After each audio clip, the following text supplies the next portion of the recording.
The Wyrd Sisters stand in solidarity with the Black Lives Matter movement in the US, at home here in Australia, and all over the world. It is not enough to be not racist, we must be anti-racist. And we acknowledge that the problem is not isolated to America. We encourage you at home to educate yourselves on these injustices. There have been 437 Aboriginal deaths in police custody since the Royal Commission of 1991. There have been no convictions for these crimes. You can find resources and donation links on our Facebook page, www.facebook.com/WyrdSistersPodcast. Black Lives Matter.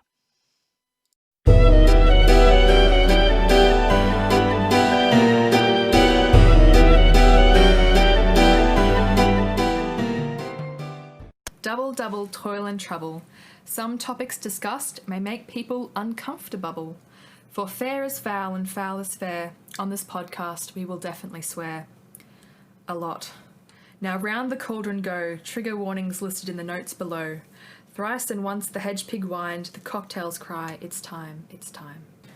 By the pricking of my thumbs, something wicked this way comes. Maiden, mother, crone. Plot twist, we're all the crone. The stories aren't all made up and the points don't matter. Welcome listeners to the Wyrd Sisters, a podcast about the blurst and bizarre and all the things you are happier not knowing about. Hello. Hello. Greetings. Hello. I thought you weren't going to How say are we anything doing? for a minute there. She chimes in. Delayed. She's here. Sorry. I the countdown happened and then I was like, oh shit, I probably should open up my voice recording app. Oh no. God damn it. So, there you go. We're here. Professional. Professional. Professional with a capital P. How are we doing, Coven team? We're doing okay. Oh, that's nice. Doing fine. Yeah. Yeah? We're recording this during stage 3, so if we're at stage 4 when this gets released, hang in there, team. What's stage 4? We'll be fine. Oh god, I'm so sheltered. I don't know what's going on. So stage 4 is what New Zealand did when COVID first spiked. They shut everything except hospitals and supermarkets. Every single thing. Oh, wow. Okay. And no one is allowed to leave their house except to go to the supermarket or the Exercise hospital, at certain times, yeah. Yeah, there's shift per postcode for exercise as well. Damn. For those of you who are across the pond and don't know, Victoria in Australia is right now back in stage 3 restrictions as of recording. So we'll see what we're doing when this is released in a few weeks. Yeah, because we're the dumb children that apparently couldn't figure out that you're supposed to actually isolate and not hang the fuck out and give everyone hugs and kisses when you see them while there's a pandemic going on. How many was it the other day? 300 new cases? Wild. Yeah. Sydney's a hot spot. It's a time. It's a time. Well done, Victoria. Yes. Well done. Yeah, all of Sydney's Yes. a hot spot. It's declared a hot spot. All of Sydney's a hotspot. Oh, brilliant. Okay, well, who are you? Tell me who you are. My name is Tay, and I am the sex doll you found in the hard rubbish that may or may not be haunted. Oh! Ooh. Can you imagine taking home a hard rubbish sex doll? Hey, in these trying times. Yeah. Well. I'll take it down a notch then. I am the Lavender Town theme song that may or may not kill your kids. My name's Laura. Ooh. I forgot to tack that on there. Oh yeah, who am I? My name is Laura. Very good. And I kill kings because I'm so shiny. Lacey. I loved Jermaine Clement in that fucking role. He was great. Oh, so good. I love him in Wonderful. everything. So as you could probably tell by our intros, we are doing haunted objects Woo! and Yay! things. I'm And excited. guys, there are so many. I know! There are so many things that are haunted. So many. We have to come back and do It's this one definitely going to again. be. Yes, part Yeah, 2, part this 3, one will part be 4. a redo. Yeah. Because it was fucking fun. And it's So good. a nice sort of, well, mine's not lighthearted, but it's a nice deviation from some of the cutting off kids' legs and shooting elephants and, Yes. all of that. Yeah. Get out of the depression spiral, Laura. I'm trying! I'm really trying. Hey, got a message from someone the other day who listens to our podcast, and when they were like, "Are you okay?" And I was like, "Thank you for asking." No, I'm not. I thought Yeah. I had tried really hard to sound okay in the last couple of Good on episodes. them for checking in. But thank you, I really appreciate Yeah. that. No, I'm not. And now everyone's uncomfortable about it. Everyone at home, check in on your friends. Yeah, see how everyone's just doing. do And it. if you're not okay, that's fine. Talk to people That's about it, even if it's just to be like, "Hi, I'm not good." Because I want you to know. I want to let that into the world, into the ether. I am not okay, and that's okay. Yeah, it's fine. I think with unprecedented COVID times, it's fine if you're not happy, shiny, full of good energy. Yeah, we're You're doing literally what in you a need to do pandemic. to survive. Yeah. Yes. I mean, look at the, paintings and portraits and shit from, like, Spanish flu, which is probably the closest last thing that sort of happened like this. Yeah. People weren't fucking happy then. We're allowed to not be fucking happy now. Anyway, so, who's first? Me. Yeah. Me. Cool. So I did cursed jewelry and gems. Oh. Gemstones. Yes. So I've always been interested in antique jewelry. In fact, my ring is almost 100 years old, my wedding ring. And when I went to try it on at like an antique shop, I tried on one ring and I got such a huge bad vibe from it, and I was like, no. That's cool. And Yeah. the lady was like, yeah, I know, right? There's something weird about it. Oh. Should've bought Yeah, it. and then I found my own one. That's awesome. Yeah. So, the first gemstone I have actually seen in course real you have. life. It is gorgeous and very, very shiny. It is the Hope Diamond. I almost did this one! I actually, The most- yeah. I was wondering if you would do this one. So cool. It's the most famous cursed gem of them all, and it's the actual inspiration for the Heart of the Ocean gemstone used in the Titanic. Who It's actually got the same Rose setting as fucking well. threw into the sea like a dumb bitch. Yeet. I know. So it's a brilliant dark blue, and it's probably about the size of a nail polish bottle, like down the bottom. Yeah, it's The fucking glass big. bit. She big. It's beautiful. All right. So the tale begins with French merchant traveller Jean-Baptiste Tavernier, who brought the brilliant blue stone back from India. Tavernier then died after being torn apart by a pack of wild dogs. What the fuck? I did not read that. That's amazing. coming in strong, coming in hard. Love it. With my piece, right. So before his grisly death, Tavernier sold the French blue, as what it came to be known, to the French royal family. And despite the horrible demise of him, the first official deaths associated with the gem were King Louis XVI and his wife Marie Antoinette. Oh. So, as we both know, were beheaded in the French Revolution in 1792. So, I just love the guillotine. I'm sorry. I just really wanted to say that. do you know what? And King Louis actually helped perfect the guillotine. Did he really? That's why it has that slant on the blade. Oh. And then he got it tried out himself. So there you go. Oh. So it cuts quicker with the slant. Anyway. Oh. That's Oh, cool. yeah. That's cool. Madame le Guillotine. So before King Louis owned it, it was part of the whole French royal jewel. So it was with plenty more kings before him, right? So I had a look at the previous monarchs who owned the French blue and the French royal family. None of them had particularly fantastic lives, lots of syphilis, smallpox, gangrene, but that was pretty standard fare back in the day. Yeah. But it's probably landed a bit more of a myth to it all anyway.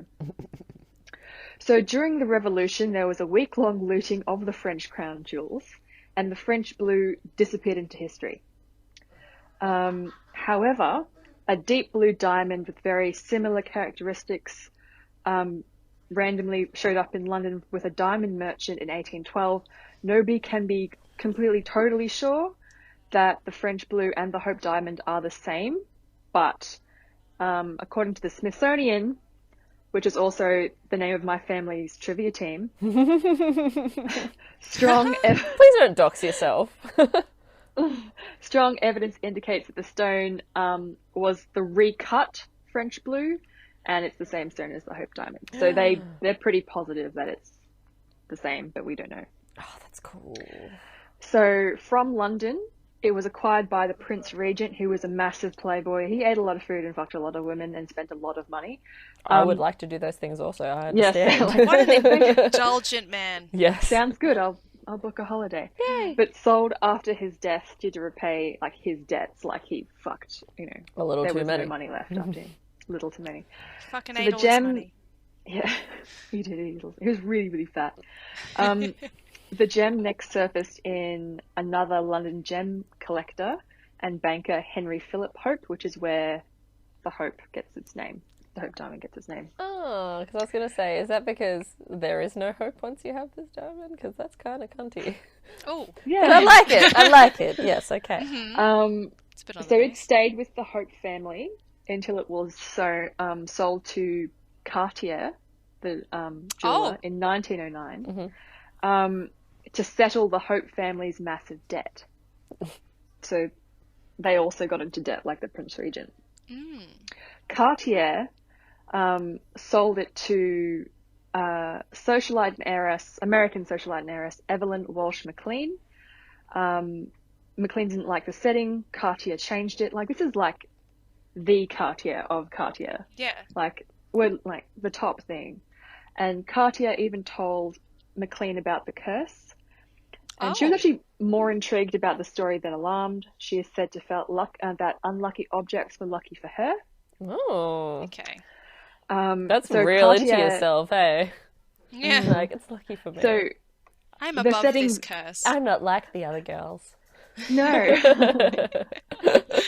that's pretty much what it is, right? So the setting it is in now was designed and cut by Cartier himself, which I think is nice. That's really cool. So shit didn't really go super well for Evelyn Walsh McLean. You are like she the other actually- girls after all, Evelyn. What a fucking surprise. But what she did for a while, she used to throw lavish like dinner parties, and they play a game at the end of the night after they're all like well, good and drunk, called Find the Hope, where she would stash the gem around the house and everybody had to go find it. Eat the Fucking rich. hell, yes. Like, do it with a cigarette. Don't do it with something that's worth a God. shitload of money. Enough money to, like, completely change a country, for example. Yeah. Fucking hell. So during her time with owning the Hope Diamond, her son was killed in a car accident. Her husband ran off with another woman, destroyed their fortune before dying in a sanitarium from brain atrophy due to his alcoholism. Yeah, doesn't Brain- sound great. Atrophy.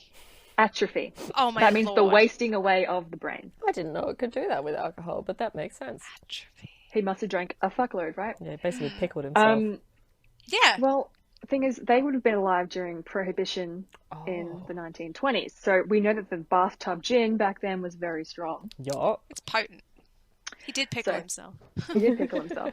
Her family newspaper, the Washington Post, Oh. went bankrupt and they had to sell it. And then her daughter committed suicide with sleeping pills. Yeah, none of that sounds particularly lucky. No. Oh, And then the Lord. next year, McLean herself died, and her jewelry collection, including the Hope Diamond, was sold to pay off the debts of their estate. I'm sensing a So pattern. every person has had debts who's had this diamond. So Henry Winston brought McLean's entire jewelry collection, because that was her hobby. She collected gems. Donated to the Smithsonian in Washington, D.C., which is where it lives today. And it's very pretty. And that's It's where I saw it.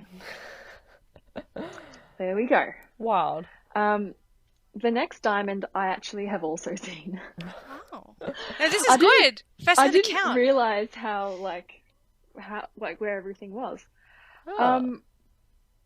So the Koh-i-noor Diamond.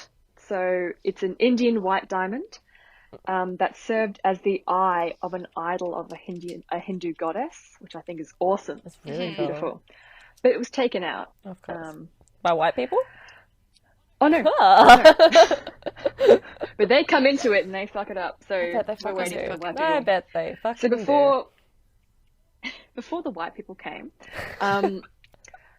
the Koh-i-noor Diamond was set in various settings by a lot of Indian dynasties who nobody was getting shit right back in those days.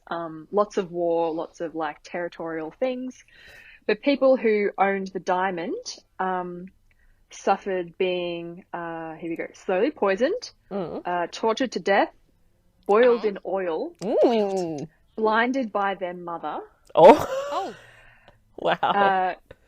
assassinated by their own family and closest friends, Love it. and crowned with molten lead. Game of Thrones. Game of Thrones. That's where he got this from. Oh, that's dope. uses my a- god! Love it. George R.R. Martin uses a lot of history. Yes. A crazy amount of history. Well, all of it's basically based off the War of the Tudors, right? Yeah, the War of the Roses. Yeah. So the Starks, Lannisters, Yorks, Lancasters. We're getting it. Yeah. Oh my god. So it finally made its way all through those horrible times. It came into the possession of Shah Jahan, who was the emperor who built the Taj Mahal. Damn. Okay. Ooh. And he incorporated the stone into his peacock throne, which sounds beautiful. Yes. Yes. You know, yes. gorgeous. We know he had good taste because the Taj Mahal is gorgeous. I haven't seen it. I've never gone to I India. want to go so bad before they close it. Oh, Because it's a tomb. And you know how I like my graveyards. Yes. It's a tomb? Fair enough. It's a tomb for his wife. Oh, that's beautiful. Yeah. God, we sound so That's uncultured nice. right now. That's amazing. Anyway, Anyway. so that's where it lived in his throne. And it remained there until 1849 when the white people came. Ah! Here we go. So a treaty was signed as part of the British annexation of the Punjab, Oh, which Lord. transferred the stone to Queen Victoria for the losses she suffered when she invaded their country. Oh no, Victoria. Oh, fuck off. And at the time, the gem was worth more than the Taj Mahal. Fuck. Oh, fuck off. Holy shit. Yeah. It like the name of it in Persian means mountain of light. Like it was gorgeous. How beautiful, big is this, huge. by the way? I don't know if you So said this, it was I'm sorry. 8 I will tell you in a bit because Oh. it's like my next Oh, gem. okay. Just calm down. I'm sorry.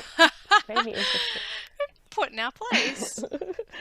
So Eager to learn. even on the gem's voyage from India to England, the ship suffered an outbreak of cholera that was so bad it caused the locals in Mauritius to threaten to fire on the vessel if it didn't leave the port. And the ship also suffered a 12-hour storm. Fuck. Oh, Lord. It's a big one. So when it made its way to the British Royals, they were dissatisfied with its appearance. Of course. So they How? had it recut. Oh. Oh. So it was originally reported to have started out to close to 800 carats, Fucking and it was hell. recut down to 186 carats. What? Okay. That's So, crazy. What? so right now, I think it's about the size of the old version of the AirPod case. Oh. That's how big it is. That's a good touchstone. Thank you. Okay, good. That's Because okay. I'm just staring dumbfounded. So how at my fucking screen big trying was to figure it? out. It was huge. It was like a little apple, Oh my Lord. And they just Right? cut it. What and the he cut it down. fuck? You buffoons. You Bobo the Fool.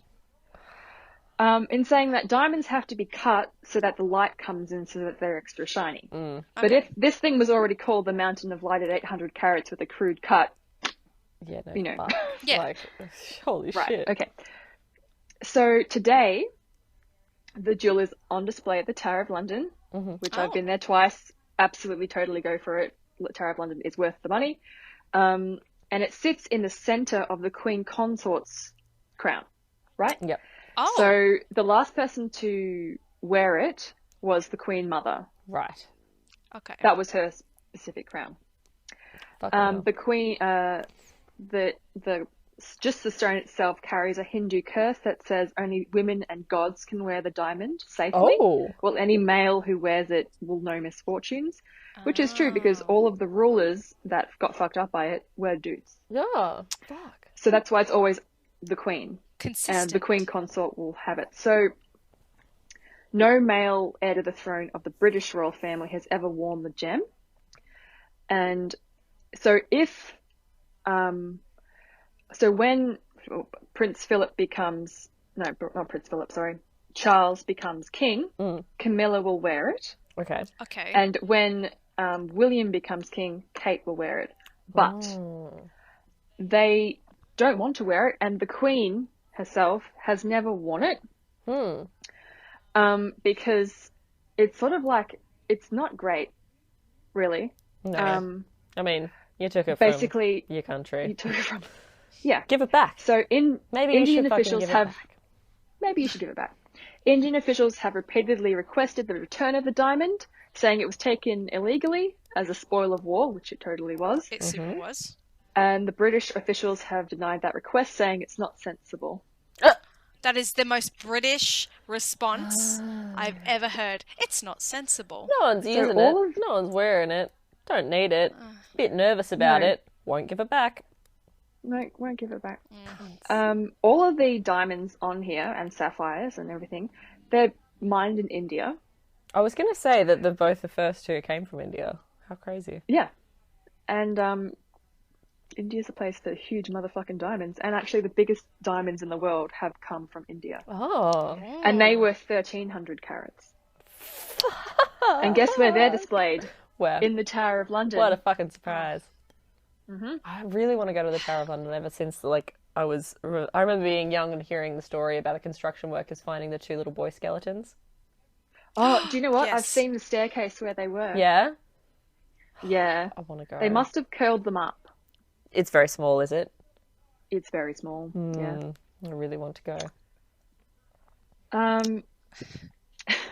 That's We the will. story of what you want to We'll go do. for. Yeah, sorry. It's really good. No, it's excellent. It's very on brand. One I day we'll love it. probably cover it, so it's like we probably shouldn't Yes. go too into it. But they're speculated to have been, I think, the nephews of a king at the time who potentially would have been Richard ousted. III. That's right. Of course you would know. I was kind of waiting for you to kick in there. Who would have been ousted had they come to age, so he decided to fucking disappear them. Well, if we do haunted, other things, haunted Which we places, Which I we think will. I'll cover the Tower of London for you. That would be wonderful. Yes, Thank you. please. And we can use all my pictures. Yes, please. Brilliant. Love it. Into it. Okay, next one. Mhm. It is the Delphi Purple Sapphire. I've also seen this. I didn't, apparently, I don't know. So for one thing, so it's a deep violet purple. Gorgeous. Like the violet crumble packet. That's what Ooh. colour it is. It's gorgeous. Oh But it's my not a lord. sapphire. It's actually an amethyst. Oh, We call it a sapphire because that sounds more expensive.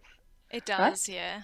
it does. Yeah. So It's beautiful. according to the curator of London's Natural History Museum, where it lives, Persian scholar Edward Heron Allen got the gem, and he mounted it in a ring in the form of a snake. The snake, like, very cool, very swag. Yeah. And after his death, it was donated to the London Natural Museum. The ring came with a letter which claimed the stone, quote, was looted from the treasure of the temple of god Indra at Kaurpur, not Cowporn, Okay. Kaurpur during the Indian Mutiny in 1855, and was brought into this country by Colonel W. Ferris of the Bengal Cavalry. And the day he possessed it, it was a misfortune. Oh. According to the letter, after Colonel Ferris died, the gem was passed on to his son, and then to himself, Heron Allen, who in turn passed it on to his friends who suffered what the museum calls, quote, a trial of suicides, apparitions, disasters, and failed careers. So in his will, Heron Allen packaged the stone inside of 7 boxes and deposited it with its bankers, instructing them that the gem shouldn't see the light of day until 33 years after his death. In saying that, his daughter donated it less than 12 months to the museum and has so far resisted the recommendation to cast it into the sea. Oh. I mean, like, maybe just give it back. Yeah. Don't throw it out. Maybe it wants to Give go it back back. to Return India. it. Yeah. Yeah.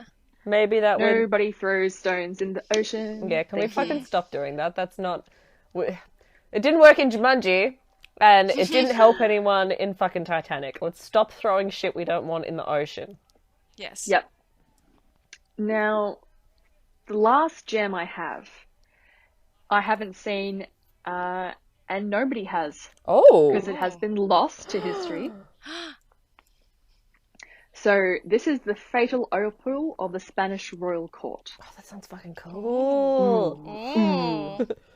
So, Spain was having a fucking time with revolution and everything like that in about the 1868. Mm-hmm. So, the prince, who was called Alfonso, he was the son of Queen Isabella of Spain, lived in Paris during his exile when the revolution was brewing and we just had to get out of Spain, right? So he lived in Paris, had a great time. He was a prince. It was a good things. He caught the eye, or sorry, more like she caught his eye, which is the beautiful Comtesse of Castellon. She was a gorgeous Italian countess who is so beautiful, and all the pictures are just fantastic. So after he got his princehood back and Spain was like, monarchy is cool, let's have you back, come back please and rule the country after we've kind of messed up a little bit. He was going to go back to Spain and take her with him, and she was going to become basically a princess or a queen, which is, what she wanted to do Fair. with her life. So she came, but what happened was he went to Spain. She was going to follow him. In the meantime, Alfonso met and fell in love with his first cousin, Maria, and they were married. So the countess was pretty pissed off because she didn't get to be a princess. Fucking true. Fair. Fair. So she sent the couple a wedding gift, Oh. which was an opal ring. The stone was, quote, of a large size and of most brilliant colouring, with a spark of living fire in its centre, set in filigree gold with no other jewels about it, Ooh. unquote. Sounds dope. So Queen Mercedes, or Queen Maria, she became Queen Mercedes, put the ring on, and her health failed within months. She was dead, just shy of her 18th birthday. Oh my gosh. The ring literally fell off her dead hand. Wild. So she died in the June. So he took the ring and gave it to his grandmother, and she died in August Oh. of that same year. So he was like, oh, well, I'll take this ring from my grandmother's dead hand and I'll give it to my sister, Okay. who died of April the next year from TB at the age of 26. Oh Lord. So then Alfonso's like, oh, well, I'll give this ring to the other women in my life, which is Stop it. His other sister, Infanta God. Maria del Pilar, who died in August of that same year of TB. Oh Lord. Stop. Put the ring down. Leave it alone. And then Alfonso was like, fuck, look, nobody gets the ring. Lock it in my safe. He then married his second wife, also called Maria. Naturally. And they had 3 children. Mhm. And then, despite the rumors, he was like, look, I won't give it to any of the women. I'll wear it because this ring is so beautiful. How So about just not he wear put it? the cursed ring on, and within 24 hours, he was dead. Oh my God. According to his autopsy, the decay in all his organs was so, like, fucking crazy, just considering he was freshly dead, that the doctors don't know what to call it. They don't know what he Oh died of. shit. That's so cool. That's so grim. It's so good. I love it. So the widowed consort, which was his wife, was like, cool. So I'm not going to put the ring on, but Smart. I'm going to pop it on Oh god. around the neck of a statue of the Virgin de Alumidina, and that's where it can stay. Okay. Okay. But then the statue and the church and the palace and everything was destroyed during the Spanish Civil War, and the ring has disappeared. Oh. Okay. And we don't know where it is, but it killed a lot of people within a very, very short amount of time. You know what they should have done? Oh my god. Given it the fuck back. Like all of these fucking gems. So the Countess most definitely cursed that ring. Oh, Yeah. yeah. Oh, 100%. Fuck. She was so beautiful and well known. She was actually the one mistress of Napoleon as well. Oh, damn. Oh, really? Okay. She lacked the power. Little thumb. So that was my haunted collection of Hey. things. My Hey. birthstone is an opal. It's really spooky. Ooh. Do you know what? You're not meant to. Opals are bad luck. Are they? You're not meant to wear them. Oh. Every Australian I did gift know store that. I've ever been in has told me otherwise. Yes. No, I do Well, know that's that because they want I to sell have them. I have a necklace with an opal on it, and I remember wearing it as a teen and just getting a bad feeling off it, and I never did wear it again. Oh. I did decide not to wear it. I still have it. It's beautiful, but I'm not gonna wear it. I used to be really Wait, disappointed by my birthstone because I thought it was the ugliest. I've got peridot, but I actually really like it No, now. it's nice. I really Yeah. I like green a lot now. Yes. I have sapphire. Nice one. Yep. Good. Very good.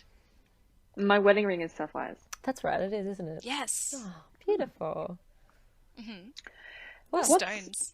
I say opal. Mm. Aren't you born in October? Yes. Wouldn't it be topaz? I'm not sure. Hang on. October To Google. stone, because I've always been told it was opal. Opal is the gemstone on the ancient list for October, but come on, load. But We have hang questions. on, let me scroll down now. Opals are in a class by themselves. More than any other gem, each opal is distinctly individual. Modern list is tourmaline, apparently. Okay. That doesn't But- sound nearly as Keep cool. the opal. Yeah, um, apparently is more frequently used, but I think opals are very, very beautiful. So. they are beautiful. They're really cool. Topaz is November, according to Ah. this gemsociety.org article I've just No, I opened. definitely fucked up. Carry on. Thank you for those stories. Will you tell us your Yeah. sources? My sources were Mental Floss, ripeinsurance.co.uk, truefacet.com, livescience.com, history101.com, and a fantastic blog called The Court Jeweler, who has a tiarapedia, Oh. Oh, and she has documented every tiara from every royal family, like Sweden, Japan, oh, that's so every cool. and it's really interesting to see a lot of the tiaras from the UK monarchy were once the Russian jewels that have Oh. been reset. Oh. What makes it especially spooky is that when the Romanovs were shot, they were wearing all of their jewelry. They were wearing tiaras and fur coats and things like that because they ran from as the you palace do. with whatever they could grab. Yeah. So a lot of those stones must have been on them when they were shot. Fuck. That's wild. Yeah, the Queen has so much like haunted shit that's come from really, really bad times. Yeah, well, Lots it's of, like, England. tiaras and things. Yeah. Who else Give back- has done give quite back the as Indian much? diamonds. As I said last week, make better choices. This time to England, make better choices. Yeah. The thing Stop is, it. like, when you think of it, when you ask somebody, you know, all the Jewish art and gold that the Nazis stole from them, should that be given back? And it's always like, of course. Yeah. But it gets really weird when it's like colonial stuff. Just give it back. They don't want to give it back. Give it the fuck back. It's not yours. Give it back. You took it. It's like You stole it. Yeah, it's like all of the beautiful like art and carvings and statues in museums that have been obviously stolen and raided from countries that have been colonized. It's like it's super iffy Oh, because it's like not okay. just give it back. Yep. Then Yeah. they can put it in their own museums. Just give it back. Oh Lord. Well, I really enjoyed that. Thank you very much. I loved it. That was awesome. Thank you. I guess that moves us to me. Yeah. Yay. I did not do a physical object. I decided to go with something a bit left of field. I decided to do a song. Ooh, can I guess? Yeah? Is it the My Way song? No, it is not. Ooh. You mean My Way, like the Frank Sinatra? Mm-hmm. That's actually my funeral song. My granddad, my dad, and I will all have that played at our funerals. Oh, that's beautiful. Yeah, the Frank Sinatra version still- specifically. I really love that song. And it's haunted, so fuck yeah. I Yeah, used to love the Sid Vicious version of that. So, it's a good as an version. edgy teen, Yes. yeah. Yes. I'm a big fan of Frank Sinatra and I really fucking love his version. But no, I did not do that song. I did Gloomy Sunday, which is also called the Hungarian suicide song. Ooh. Ooh. Do either of you know this song? No. Really good. And as much as it sounds bad, I really like it and everyone should listen to it. But Especially during quarantine. maybe don't. Cool. Okay, so as you may have guessed from its AKA, it is a song that supposedly causes people to take their own lives. So it is a song that was written by Jesus Sisters, which is his actual name, supposedly. He is also known as Rudolf Spitzer, but he is Hungarian, so his name was probably Jesus. So he was a Hungarian composer and pianist, and he was born on the 3rd of November in 1899 in Budapest, so at the turn of the century. He grew up in poverty-stricken... I'm going to start that again. He grew up in poverty-stricken Budapest, and he was Jewish. So he was taken into a Nazi labor camp during World War II, which he survived, but his mother did not. So, sad. He became a trapeze artist in a circus. Weird, Oh my god. but cool. Yeah. It's cool as fuck. I know, right? But following an injury, he decided to focus on songwriting and singing. He taught himself to play piano with just one hand because of the injury. So he wrote these songs, and like obviously they are not English originally, but the names of these songs, even in like Hungarian, are fucking funny. He wrote songs like "Waiter, Bring Me the Bill" and "I Love Being Drunk," which is a great fucking song. Same. They sound like companion Same. pieces. I know! It's really good. It's really good. They look like songs that will pop up on my Spotify discovery list, which I have been yeah. loving during COVID. It's the one thing I look forward to every week. Yeah. Like some kind of like whiny, like white boy sad post-emo stuff. Yes, exactly. It's what it sounds like. It's really good. Like it should be a modern baseball song. Or Marietta. It's really good. Wow. He also wrote a song for the Hungarian Communist Party to commemorate the chain bridge crossing over the river in Budapest. So I don't know what that is, but he was very into Hungary. He was very loyal to his country, and he was really into the Communist Party. To the point that he actually never went to America to collect the royalties for his world-famous song, Gloomy Sunday. Yeah, he was like, Hungary is best. Nowhere else works. I'm never going anywhere else. I fucking love this country. And he actually ended up staying in poverty. He lived as a pianist above a restaurant in his hometown. And there are notes that I found that literally just say, the restaurant had a pipe stove in the center of the dining room. It was famous for being a favorite of prostitutes, so sex workers, musicians, bohemians, and the Jewish working class. It was remarkably cold for a restaurant. So maybe that's why he wrote such a fucking miserable song, because that's what his life was. It's very romantic though, isn't it? It's so romantic. There's a very, very prominent romantic feel to that. It just had me thinking constantly of the shitty apartment that what's his face, Ewan McGregor lives in what's the fucking one with the French Moulin Rouge. Yes. Yeah. Yes. That's what I was picturing the whole time. This miserable fucking place. Beautiful. But yeah, Love it. so that's where he started out. He wrote Gloomy Sunday in Paris, and nobody wanted to publish it because it was so fucking depressing. So basically one of the publishers he sent it to wrote back saying, "It is not the song that is sad. There's a sort of terrible, compelling despair about it. I don't think it would do anyone any good to hear a song like that." Terrible, compelling despair. Yeah, exactly. He's like, I love it's not it. just sad, it's fucking bleak. No. It was finally accepted by one. It was first published in 1933 as End of the World. or the original Hungarian name is Verge de Valgnak, which is probably mispronounced as fuck, but I tried. And the original lyrics were basically about misery and despair caused by war. Looking at his life, no surprise. Sounds like he had a pretty fucking bad time because of it. The original lyrics were written by a poet.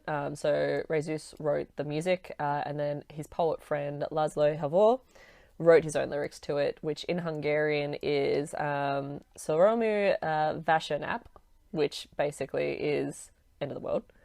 And it's about a singer who wishes to take their life following the death of their lover. And he wrote it after being inspired by a breakup with his fiancée. And it was like eventually recorded a couple of years after it was first published by a Hungarian pop singer called Pál Kamar, 1935. And then it was first recorded in English by a guy called Hal Kemp in 1936, so a year later. So after this happened, it became associated with a massive spate of suicides, supposedly. So, to list them, there was a young woman found in Berlin hanging from a rope in her apartment with the sheet music Too Gloomy Sunday in her bedroom. Another young woman in the new year killed herself and requested that the song be played at her funeral. A man jumped to his death from his apartment window and the sheet music was found on his piano. In London, a woman died by overdose and had a record of it skipping over and over on her gramophone. In Vienna, a teenage girl drowned herself while clutching a piece of the sheet music. In Budapest, a shopkeeper or shoemaker, unsure, killed himself and left a note quoting the lyrics from the same song. 2 men supposedly shot themselves after listening to a band play it. And finally, Jesus' supposedly own fiancée, who had broken it off with him shortly before the success of the song, was found to have drank poison. And there may have been at least 19, but some sources claim hundreds of suicides associated specifically with this song. Oh my god. Yeah. So sad. It gained popularity when it was covered by Billie Holiday. Amazing voice, incredible voice, and her version... I love... Stunning. Absolutely amazing. So 1941, and some people say that she was actually cursed by this song specifically because her life was awful. So she died as a result of complications from cirrhosis of the liver, and she had 70 cents in her bank account at the time of her death after being a wonderful musician who was just hailed for her beautiful, beautiful voice and also being a very beautiful woman in general. She had a string of abusive relationships, problems with drug and alcohol. She did prison time. She'd been targeted by the Federal Bureau of Narcotics and was arrested and handcuffed for drug possession as she lay dying in her hospital room. Oh my lord. Yeah, so her hospital room was raided and she was placed under police guard, and miserable, sad. The BBC actually banned her version of the song from being broadcast as it was detrimental to the wartime morale that was happening, because obviously 1941. But allowed performances of the instrumental version. Still super fucking sad though. But there apparently a lot of places banned this song, but there's just not very much evidence of this happening. But the BBC actually finally lifted the ban in 2002. So 60 years later, which is wild. Yeah. So there's like hundreds of versions of this song. I spent a long time listening to them on Spotify. Billie's is the best. It's beautiful, in my opinion. But there's also a really cool, like, gloomy death metal as fuck version called by the Pallbearers. So I would recommend if you're interested. But the original lyrics that have been translated to English by someone who was on YouTube, because that's where I'm getting my source from. The translator was Carb Gafor. Thanks, Carb. So the first sort of like stanza and chorus, well, there's no real chorus, but the first sort of bit goes, "In my arms for the grief I created, I waited till dreams like my heart were all broken, the flowers all dead and the words unspoken, the grief that I knew was beyond all consoling, the beat of my heart was a bell that was tolling, the saddest of Sundays." So it's not a literal translation because translating poetry usually ruins it. But they've tried to keep the meaning and rhythm behind it. And then it goes, then came the Sunday where you came to find me. They brought me to a church and I left you behind me. My eyes would not see what I wanted to love me, the earth and the flowers of the lover above me. The bell tolled for me and the wind whispered never, but you I have loved and bless you forever, last of all Sundays. So that's like a direct translation of it, of the, obviously, the version that's about a lover, not about the original miserable fucking lyrics about war. Not much better, but I guess one person dying versus hundreds of thousands is less sad. I don't know. Yeah. The English lyrics for the first verse that Billie Holiday, and that is one of the most popular versions, goes, Sunday is gloomy, my hours are slumberless. Dearest the shadows, I live with are numberless. Little white flowers will never awaken you, not where the black coach of sorrow has taken you. Angels have no thought of ever returning you. Would they be angry if I thought of joining you? So, miserable. It's beautiful, though. Beautiful. It's a really gorgeous song. Yeah. Fuck, I really liked listening to it, but JD started to be like, you've had the same song on repeat for like 4 hours. Are you okay? I'm fine. Everything's fine. It's fine. Hungarian suicide song. It's fine. It's really good. So the poet who wrote the lyrics about the lover, Havor, he was super sad and really displeased that Gloomy Sunday's reputation as a suicide song got about. He's quoted as having been said, "Had I become the poet of the suicidal, it depresses me greatly to know that this became the fate of the song. I do not want success at such a price. From all the attacks against me by the press, I'm starting to feel like a murderer." Poor dude. Oh, of course. Yup. Yeah. Whoa.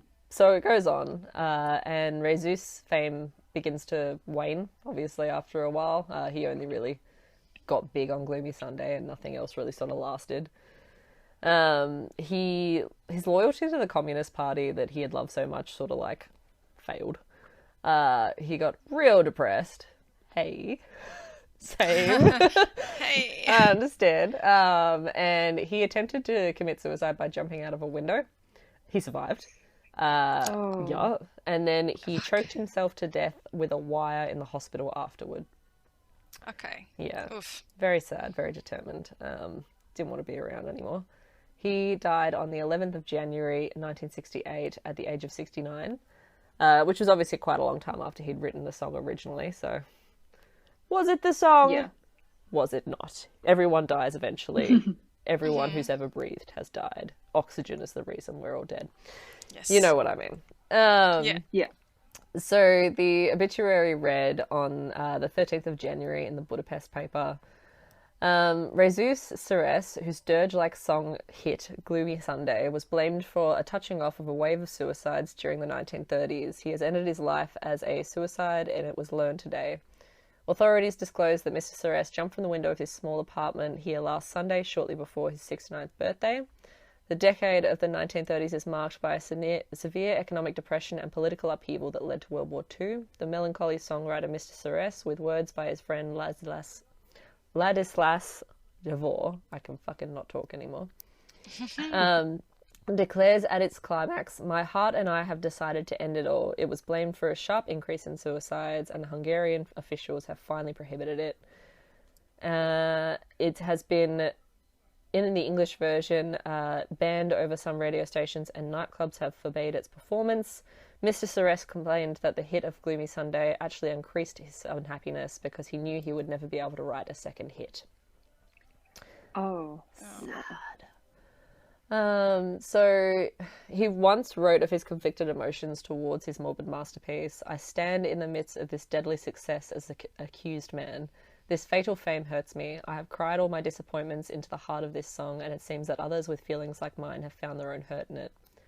Definitely a writer. That's Yeah. Yeah. yeah.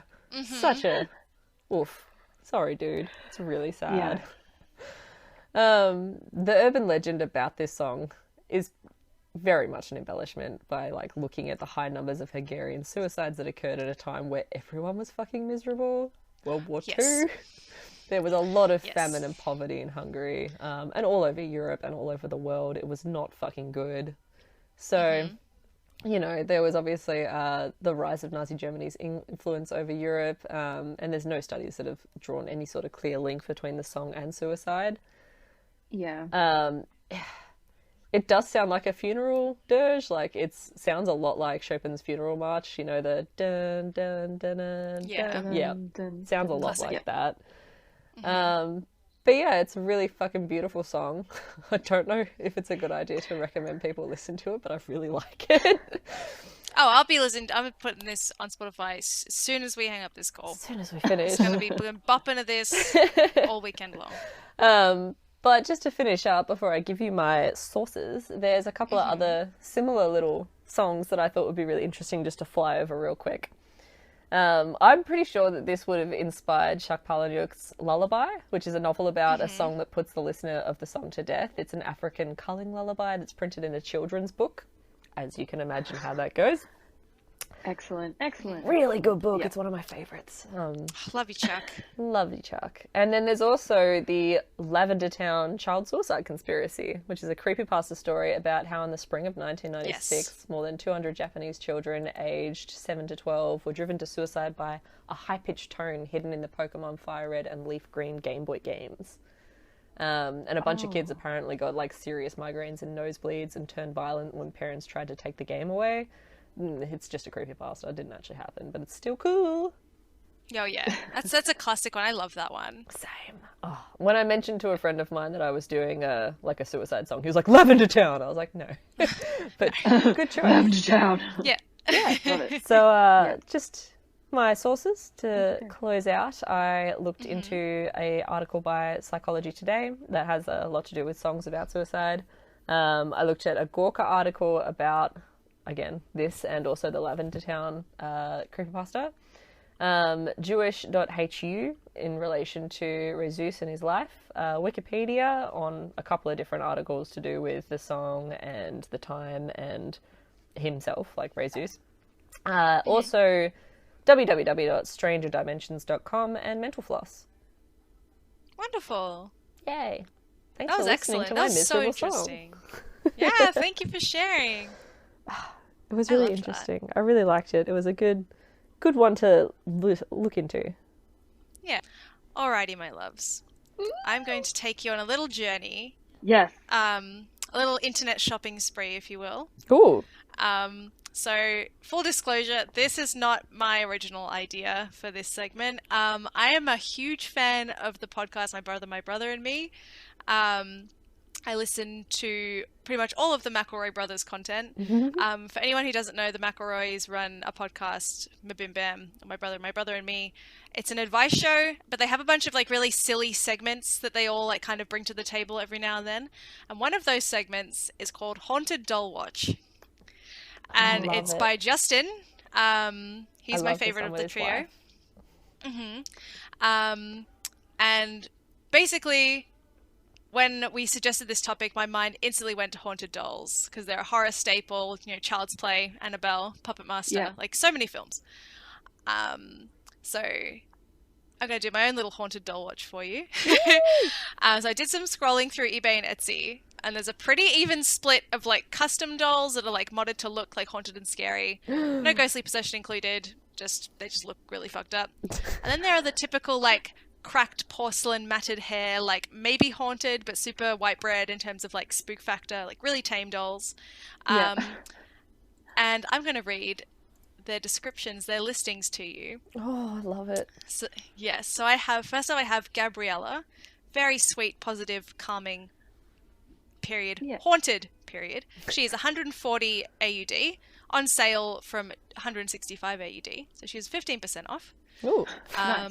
There's only one of her available. She's a rare find, according to Etsy. And she is a porcelain doll with beautiful blonde tresses. She's wearing a very sweet black velvet pinafore and a lace blouse with a nice little teal bow around her midriff.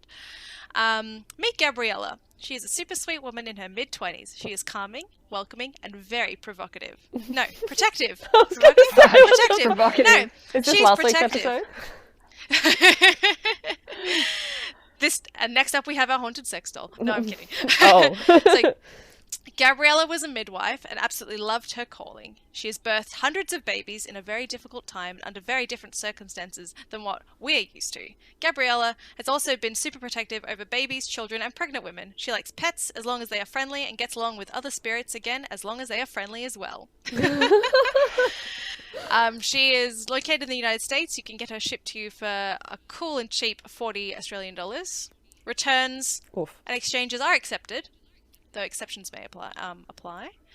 So basically, there is a massive haunted doll trade on eBay and Etsy. Like, it's insane. It's huge. There are so many of them. It's really, really funny. Yeah. So I think what makes the dolls, like, really actually, like, quote, scary is, like, the narrative that the sellers, like, create surrounding the doll. Like, it's so wild. Like, there always seems to be some dead Victorian child or like a weeping widow trapped in these little effigies, or like clowns. There are a lot of clowns as well. Oh, God, of course. But I was strolling through, again, like, a bunch of them are just like old porcelain dolls. Like, they're really not that chilling. But then I found a haunted Ken doll. Oh! I would really like to read this one for you. I'm ready. Do. My body is ready. All right. Alrighty. There is a disclaimer. It says, please message me before buying if you're a new collector. No returns. Oh. Be sure before you buy.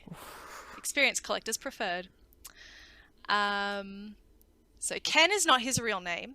I do like my real name. I was called Ken by my parents as they loved the country singer Kenny Roger, and I wanted to be like them. That's in quotes. Right. Yes. So Ken is telling me, so this is, I'm reading this verbatim. Ken is telling me that he misses country music, festivals, and writing songs, and that he was a very creative and romantic guy. I had aspirations to be a successful songwriter and country musician, and I wanted to meet someone for romance and companionship. Ken also enjoyed painting, and as he needed time alone to reflect on life. Oh, okay. Fair. Me too. He does. Yeah. He does not want to talk about my death. Hang on. That's another thing. Some of these aren't written very well. He does not want to talk about his death, as he feels that it was too soon and he had so many plans and he was enjoying life. That's horribly sad. That is so sad. Ken wants to meet someone who enjoys music and may have instruments at home. I loved playing the guitar and other instruments. He is saying that he enjoys all creative pursuits and I love painting in the countryside. I wish that I had had time to paint more of the beautiful landscapes and sunsets. What a miserable doll. This is so sad. I know. It sounds like a weird OkCupid ad, though. Yes, 100%. They all sound like Tinder profile OkCupid ads. Plenty of fish. Plenty of fish for haunted dolls is essentially what this is. Right. It's wild. Ken is very dreamy and deep, gentle soul. He is very quiet and is a very deep thinker, as well as a very creative man.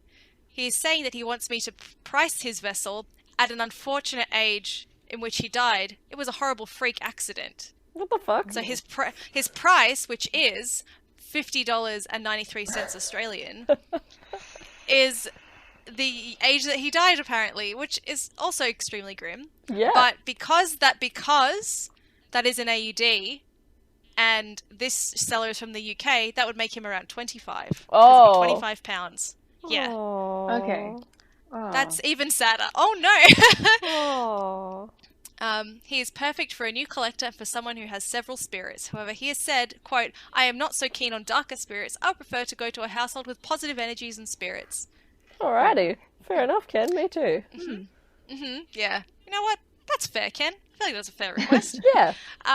Yeah, Ken will turn the radio stations to music of his choice. He will be delighted if he goes to a fan of country music so that he can enjoy the same kind of music as his guardian. Aw, that's good. Yeah, so that's Ken. There's another disclaimer at the bottom, which I found pretty... I had a good chuckle at it. So it says, disclaimer, please read, especially new collectors. You are buying a doll. It will come shipped to you, well wrapped and insured. Per Etsy rules, I must tell you that all items in the haunted section are for entertainment purposes only. I am not responsible for any activities or non-activities. I am not responsible for any activities or non-activities which may occur as a result of purchasing this item. I am abiding by Etsy's tangible item policy. I am in no way stating that this item will make an outstanding change in your life. No way at all. This is merely a physical doll and will be shipped accordingly. Just making sure you know there's no ectoplasm in this package. Yeah, he's super haunted, but also he's not super haunted. And I'm just going to give you like a quick description of this doll. Where's he from? He's from apparently it says on his back, Ken 1968, Indonesia, Mattel, but he doesn't look that old. He looks like he's probably from like the early 2000s because he has a denim jacket on with contrast stitching, brown tropical palm tree themed board shorts, and like black Ugg boots. Ooh. And then he's got his little like plastic guitar, and he's got like the most like blown out bouffant, like luxurious like Bee Gees hair I've ever seen. Oh, like Lord. it's just wild. But if you're interested at home, Ken can be yours for the low price of 50 Australian dollars with $32 shipping, so $82 altogether. Stunning. I refuse to buy So that's anything with Ken. shipping that's like more than half the price of the item. Yeah, I know. So that's Ken. So as you might have heard in the description, these dolls are usually referred to as vessels that contain the spirit of the deceased. The listing of these dolls sometimes contains evidence of like EVP recordings, which is like electronic voice phenomena, and like actual images as evidence of the haunting. But most of them just have like really awful digital photos of the like over contrasted photos of these dolls, like from every possible angle. Like there are like 1, 2, 3, 4, 5, 6, 7, 8, 9 photos of this Ken doll at different angles. Like it's really funny. Bless. Yeah. I had some fun shopping high to low, and the most expensive vessel on Etsy at the moment is, let me find him. Where are ya? His name is Florian. He looks. I like that name. So this doll. So the other two, a Ken doll, not spooky at all. Just a Ken doll. Hey, the spirit inside seems to be pretty benevolent. Whatever.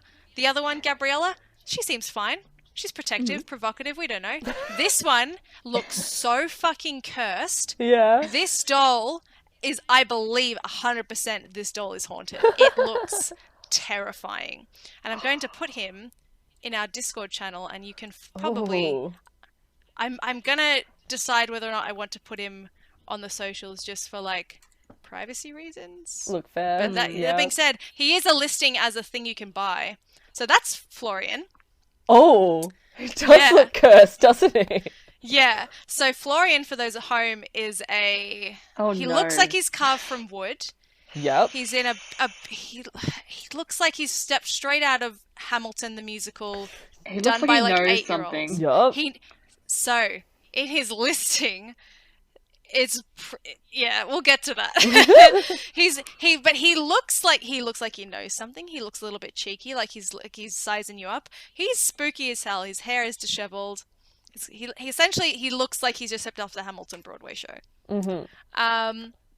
The dapper jacket, his full listing name is Haunted Vessel Florian. Vessel is from late 1800s. Male companion, gentleman dandy, French romantic, charming, elegant, cultured. Oh, hell of a name. Getting all the words in there. All those key phrases. So, yeah, they know their SAOs.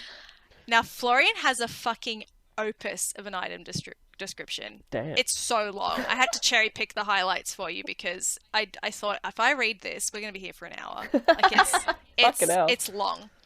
So I've picked the highlights. So strap yourselves in, ladies. Florian is incredibly special and unique, and for the discerning new guardian.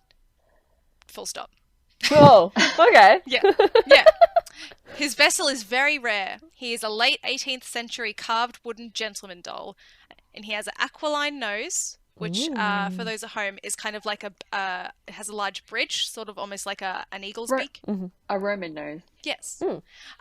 Firmly set lips of closed mouth. This is verbatim. Defined ears, human hair inset onto scalp. Oh, I don't like that. All of his fingers are intact. Wonderful. Yes. What are you going to do with them fingers? He is a companion spirit. His previous guardian heaped devotion on him and was very clearly made aware by the previous guardian's family that she was under his spell and that nothing could compete with Florian for her affection. She took Florian with her everywhere and he travelled widely. He will accompany you wherever you go. So Florian is greatly concerned with fashion and steps forth and gestures deeply as if to show me how splendid his garments are, raising a quirky eyebrow as if to say, "Do you see me? Do you see me? Do you see me?" Which, when you see the photo, I see it. Yeah, I see sure. him. There's close-ups of his face, which are also particularly haunting. Which I will share as well. Thank you. Oh my god. Ooh. Enjoy that nightmare fuel. Okay. So Oh. Florian, yeah. I don't want Yes, to say anything that's- bad about him because his eyes are staring at me and I'm a bit nervous. That's human hair. That is human hair. Look, that much comes off my head in the shower, but at the same time, Yeah. like, I don't like it. It makes me instantly like be like, that hair was taken against its will. Oh, his face is a lot more disturbing in that photo. It's pretty spooky. So what do we have next? Florian does draw upon your energy, and so supplemental energy raises like crystals I would suggest as a very good idea for your home. Electrical items are also affected by him. Oh. He seeks your devotion and heart, so be prepared to give it freely. You will know if this is you. You will have no doubt. Florian will always get what he wants. You will lose your heart to him. He's very handsome. He's very handsome. Yes. 18 years and over to purchase. Please be aware, as with any spirit vessel, I cannot be responsible for any paranormal actions you may experience through bringing the vessel into your home. You bring this vessel into your home at your own free will, and your experiences are your own. Fuck. How much is Florian? I'm keen. Oh, so we'll get to his grand total price because he is the highest listed actual haunted doll on Etsy. There are a couple that are like supposedly 15 grand, but they're like custom dolls that someone's jacked up the price because they're for a certain person. Right, okay. So also Florian is Australian. Oh. The seller is local, so support local, ladies. No. I'm okay, thanks. Yeah. So for those of you at home that may be interested in Florian, you can pick him up for the cool price of $984.88 Australian. Fuck. What? Yep. That's all my COVID Apparently- money, no. Yeah. So apparently the listing is so expensive because she like, I assume the seller is a woman. Yes, her name is Helen. Is because they're like quite particular about where he goes, I Oh. suppose. And there is like a whole like shtick in here about that he came from, like, he was passed down from like someone's grandmother to a granddaughter, and then she gave them to Helen because she trusted them, because Helen sells a whole lot of dolls. A whole lot of dolls. All haunted? Yeah. Oh. So in all honesty, this Etsy shop is cool as hell. It's really cool. It doesn't just sell haunted dolls and oddities. It sells like vintage photos, clothing, jewelry, art, lots of really obscure things. That's cool. It's such a weird and obscure hobby. And I love that a haunted doll is just something I can buy online if I want to. Like, I can just whip out my card or my PayPal account and I can just press pay now, and then in like a month I will have a haunted doll on my doorstep. That's fucking I can wild. just do that. So insane. There's Technology is wild. Oh, it's so cool. There's some kinds of dolls that I occasionally go through like little weird obsessions with, where I like go and look at them for a long time online, and I never want to buy one because they're creepy. But I also really like them. I really like the infant dolls that a lot of people get made. Weird, Yes. but I really love Yes. looking at them, and I also really love looking at ball jointed dolls. Oh, I love ball jointed Oh, dolls. yeah. Like the Okay. ones the people make custom heads for and stuff. Well, Oh, they're some beautiful. people go all out. They look like Yes. ethereally real, and it's really Yes. fucking scary, and I love looking at them because someone has spent hours, like just an insane amount of time making this thing look so real and so creepy. Yes. And like sometimes you look at photos of him and you're like, that's a person, that's not a doll. It's so insane. I love them. Yeah, there's something almost fey-like about those ones too. They look just very, like you said, very ethereal. There's also an excellent subreddit about those. Is they baby alive? What are they called? Baby reborn? Yes, baby reborns. So it's like baby reborn cringe or like baby reborn cursed image or something like that on Reddit. It is a good time to deep dive. It is so funny. I also love it. It's really bizarre, but it's good. It's good. Again, like we said last week, it's a hobby, not hurting anyone. Yeah. All the power to you. Maybe. You can spend your money how you like. Well, some of the reborns are for people that have unfortunately lost their child. Like those ones so are like the sad. custom-made ones. Uh-huh. Yeah. And people spend a lot of money on them, and they treat them sometimes like their actual child, and that's can't be good. I don't know, but it just makes me sad. But that's why I get really interested in them because, like, exactly. So 'Cause grief is interesting. Oh yeah, for sure. Yeah. But yeah, this as a hobby just seems buck wild to me because some of them are expensive. Like there's a Ken, very affordable. Gabriella, 140, just peaking on the overside of probably affordable if it's like a solid hobby. $984 for this gentleman right here. Yeah. Ooh. Yeah. God. And it's really interesting because there's almost towards the end of all these listings a listing for a pet on Gumtree element to it. Like works well with other spirits, but prefers a quiet home where they are the only vessel. It's bizarre and I really like it. It's really interesting. If you've got a hot second and you've got nothing to do and it's 2 a.m. and you want to scroll, just type Haunted Doll into eBay or Etsy and have some fun. It's really interesting. And some of the backstory that these dolls have is so engrossing. It's excellent. Florian sounds like a wonderful gent. As creepy as he looks. I love his clothing. I think his clothing looks very really good. fashionable. Yeah. But I would not like to have him in my home. I'm sorry, Florian. No. You can stay with Helen. Yep. You're all her Helen. Etsy shop, which I will say is alternate clothing. On Etsy, it's just her stock list is so huge. There is so much cool stuff on here, just weird things. It's the most Etsy store I have ever seen. You think of Etsy and you think of a store, you see hers. Oh yeah, it's Etsy. Excellent, wonderful. Helen, love your work. Thank you for bringing us this wild shit. You're welcome. Now, one last closing question, because I don't have any sources, because this is just all me Etsy. deep diving. Just Etsy as a source, alternate clothing, and Sweet Helen as a source. Thank you, Helen. So my closing question, if you were a ghost and you wanted to find a vessel to settle down in, what would your vessel be? What would you haunt? Yeah. Well, this is the thing. I can think there's of so many things. Jewelry's a good one because Yes. well, this is the thing. If you haunt an item, are you choosing to be bound to it? Can you leave if you're I'm done with this shit. I don't want to fucking be stuck on this plane anymore. I think so. We can say that. Okay, right? cool. So it's I don't have to wait for it to be destroyed and be stuck with it forever, or I don't have to just disappear into the ether if it is destroyed. I can choose when I'm done with it. Yeah. All right. Okay. Well, in that case, let's have a fucking think. Eh? I want to haunt a book. I was going to gonna say a say- book. Yeah. That's an excellent answer. Thank you. Yeah. I'd make it What something book? really dumb. Really Yeah. dumb. It'd be fucking, I don't know, I'm trying to put on my glasses and look at my bookshelf. I have some dumb shit on here. What have we got? Oh, fuck. I'd make it something like the worst Stephen King book that's ever existed. Yeah. Something really silly. Or alternatively, I'd go really fucking weird with it and go Perfume by, what's his face? The Story of a Murderer. Ooh. Yeah. Oh that's no! really nice. I know what I'd haunt. I'd haunt Yes. a fucking Warhammer 40k novel. Yes!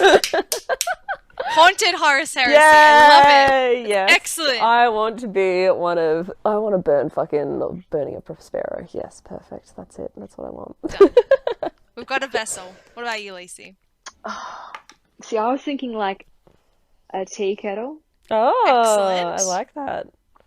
Like an electric kettle or a one you put on a stove? No, an electric kettle, and I would Oh. boil and keep everything hot for you. Oh, And that's whistle. nice. And What else? whistle. Well, Oh, mine that's just really broke, nice. I so like you can that. come be my kettle.